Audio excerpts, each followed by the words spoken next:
This is my main pedal board. It originally started out quite small, believe it or not. I originally only wanted to have a compressor, distortion pedal, a tremolo pedal and a delay pedal. But then I started thinking, well, I need to have a wah-wah pedal in there for songs like Bullet the Blue Sky and The Fly. Obviously I want to have a bit of shimmer in there, so the Verb pedal came in. Then I wanted to do Mysterious Ways, so the discombobulator pedal was brought in.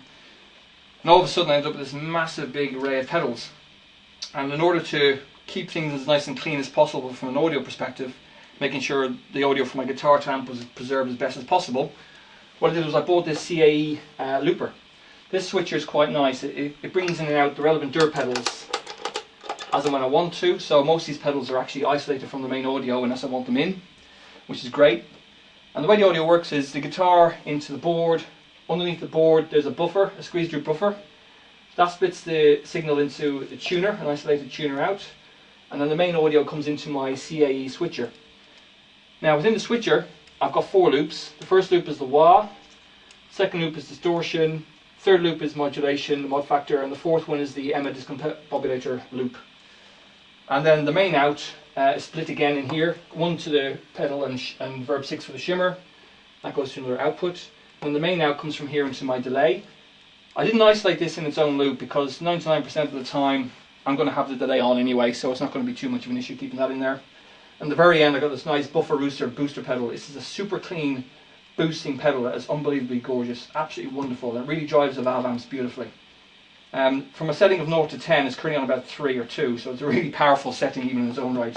And it's got its own built-in buffer again, so its cables can go nice and long back to the amp without losing your tone. So there's the overall setup. As I say, the switcher, the CAE switcher, is quite versatile. I've got it in simple patch mode, so I can switch on and off any number of the dirt pedal loops. Another way I can have it is in bank mode, and that will where you can store up to 19 presets. And each preset could be a combination of effects on and off, a combination of loops on or off. And it also has a MIDI out. And it's something I haven't done yet, but I probably will consider doing at some point, is as you change your presets, you can send MIDI signals to the eventide mod factor and the eventide time factor. And as you switch up and down your banks, the presets of my delay and any modulation I'm using can be switched in accordingly without having to do a bit of a tap dance in one go. So that's quite useful in that respect, though I haven't explored that option just yet. The discombobulator pedal is in a loop that involves the SD1 into the discombobulator into the DD20 and back out again. In its own right, if I switch the discombobulator off and engage the loop, I'm left with an SD1 into the giga delay, and that goes straight to the to my out. If I keep everything else off, I simply have a SD1 and delay, which is a nice preamp into my delay, which is a nice beautiful sound in its own right as well. So that's the basic setup.